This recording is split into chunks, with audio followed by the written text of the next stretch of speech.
भारत में 1900s में estimate लगाया जाता था कि 58,000 से लेके कुछ 1 लाख के आसपास टाइगर्स मिलते होंगे, बट 1970s आते आते this tiger count reduce to only 1800, 96% decline of population of tiger. आइए जानते हैं कैसे हुआ। 1875 से 1925 के बीच में ही ब्रिटिशर्स लोगों ने भारत देश के कुछ राजा रजवाड़े के साथ मिलकर नहीं तो भी 80,000 से ज़्यादा टाइगर किल कर चुके थे। और फिर उसके बाद post independence due to partition and human settlements Ganga plains के 13 ही रीजन में बहुत सारा फॉरेस्ट एरिया काटा गया, क्योंकि वहाँ पे एग्रीकल्चर लैंड एरिया डेवलप करना था, ह्यूमन सेटलमेंट्स बनाना था, बिकॉज ऑफ विच टाइगर के हैबिटेट का बहुत ज़्यादा फ्रैगमेंटेशन होने लगा, and this fragmentation leads to fall in the density of tiger population. This 96% decline in tiger population was worrisome और इसीलिए फिर 1 अप्रैल 1973 को लॉन्च किया गया project tiger. The aim and objective was to conserve tiger reserves and to improve the tiger population in India. और पहली बार 1973 के बाद में टाइगर पोचिंग को लीगली बैन किया गया। उसके पहले तक tiger poaching was a regular practice. और आज हम 2023 में इस प्रोजेक्ट टाइगर के 50वें साल में जी रहे हैं। लेट्स फाइंड आउट कि where and how long we have came in this project tiger. और यही टाइगर कंजर्वेशन के अवेयरनेस के लिए 29 July is also celebrated as international global tiger day. Now let's find out why saving and conserving tiger is so important. First of all, tiger हमारे food chain का ecological balance रखने के लिए एक apex species है। अब ये apex species क्यों इंपॉर्टेंट होते हैं? क्योंकि ये थर्ड ट्रॉपिक लेवल पर रह के सेकेंड ट्रॉपिक लेवल के ऑर्गेनिजम्स को कंज्यूम करते हैं, जो generally herbivorous type of animal रहते हैं। अगर टाइगर रहेंगे तो हर्बीवोरस एनिमल्स का पॉपुलेशन बेस मेंटेन रहेगा और फिर वो ओवर ग्रेजिंग नहीं करेंगे, and eventually it also saves agriculture, क्योंकि एग्रीकल्चर में भी ग्रेजिंग करने वाले एनिमल्स जो होते हैं वो भी कहीं ना कहीं टाइगर्स के कारण उनका पॉपुलेशन कंट्रोल रहता है। उसके अलावा tiger is a umbrella species. अगर हम एक टाइगर की बात करेंगे तो एक अडल्ट मेच्योर टाइगर को 60 to 100 स्क्वायर किलोमीटर का टाइगर एरिया, टाइगर सेल चाहिए होता है। अगर वो टाइगर है तो उतने एरिया में माइग्रेट करके उस जगह पर रहकर वहाँ पे वो किल करेगा। तो अगर हमको टाइगर को कंजर्व करना है तो इवेंचुअली उतने बड़े एरिया में कंजर्वेशन होगा और बाकी सारे स्पीशीज़ भी उसके अंदर आके कंजर्व हो जाएंगे। Hence it is a umbrella species. Tiger को हमारे कीस्टोन स्पीशी का भी दर्जा दिया हुआ है, बिकॉज वो एक मैजेस्टिक है, बहुत ज़्यादा टूरिज्म अट्रैक्ट करता है। एनुअली भारत देश में each tiger reserve gives around 13,000 crore of economy indirectly. फिर हम इन्हीं टाइगर के इंपॉर्टेंस की बात करें तो ओवरऑल इकोलॉजिकल सर्विसेज प्रोवाइड करने के लिए एंड कंप्लीट इकोलॉजिकल बैलेंस के लिए टाइगर को कंजर्व करना ज़रूरी है, बिकॉज टाइगर है, hence the forest is there, rains are coming, rivers are flowing and we are alive. तो टाइगर का conservation is eventually the conservation of wild life and mankind. Going into the critical understanding of project tiger, let's take a look into the tiger population in past years. Around 1990s, it was assumed that there are about 3,000 tigers in India, but after Project Tiger, the NTCA organization have conducted census in 2006, जहाँ पे हमको count पढ़ने मिलता है 1,411 tigers.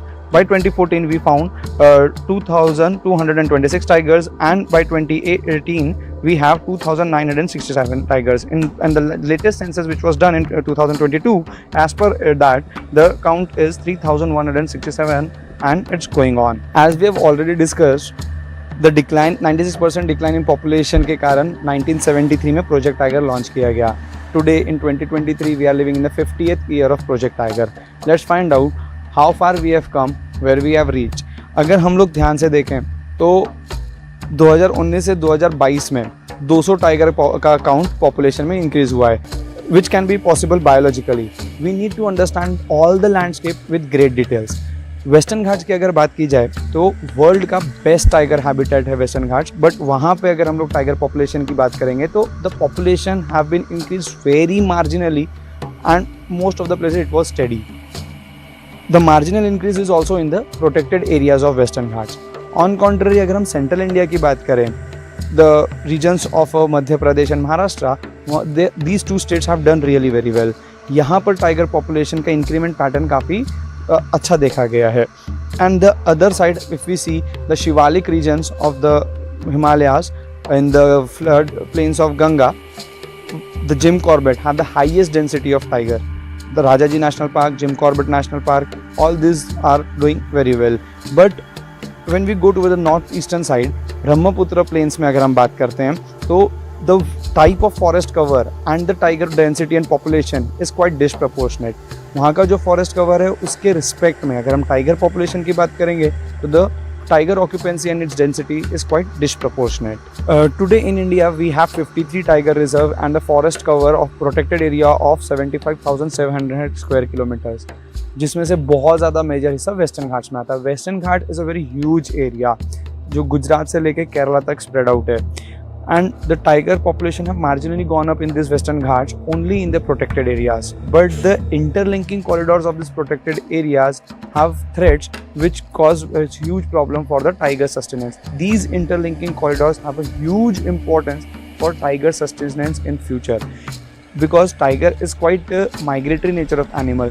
Tiger का दो corridor के बीच में आना जाना इम्पॉर्टेंट होता है. इमिग्रेशन एंड एमिग्रेशन और फिर वहीं पर प्रे बेस होना in the corridor is very important. अगर ये टाइगर इमिग्रेट एमिग्रेट नहीं करते हैं तो वो अपने ही प्रोटेक्टेड एरिया में लोकल थ्रेट्स के कारण बहुत ईजीली नियर फ्यूचर में वाइप आउट हो सकते हैं even in the best habitat of the world for tigers, that is western Ghats. But on contrary अगर हम सेंट्रल इंडिया में देखें तो central Indian states like Madhya Pradesh and Maharashtra have really done well because in these area the corridor plays very important role. Corridors of central India are India's best tiger corridors. The corridors between Pench and Kahana and also between in the Balaghat region and also in the Tadoba region. These interconnectivity ये जो tiger corridors की है India की best है and this is the main reason why central India have got better tiger occupancy as compared to that of western Ghats. अगर हम लोग India में टाइगर रिजर्व्स की बात करें तो आज भारत देश में 53 टाइगर रिजर्व्स है और 75,700 स्क्वायर किलोमीटर प्रोटेक्टेड एरियाज है. And these 53 tiger reserves are with the 18 states of India. Of these 18 states if we go into categorizing these states, 6 states have perform very well. Maharashtra, Madhya Pradesh, Assam, Uttarakhand, Tamil Nadu and Karnataka. The next category of tiger reserves are intermediate states. Rajasthan also comes into the good tiger states, that is only because of the Ranthambore. अगर हम रणथंभौर के अलावा बाकी जगह देखें तो there is no increase in tiger population, rather they have not performed well.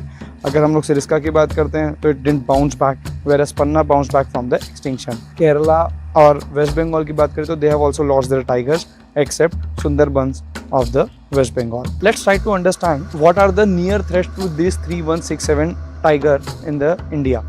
Bharat देश में वर्ल्ड के 70% टाइगर रहते हैं. But what are the threats to them in near future?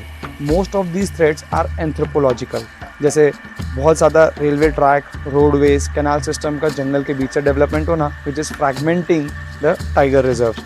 This fact is known by most of you कि भारत देश cattle density में सबसे highest rank hold करता है.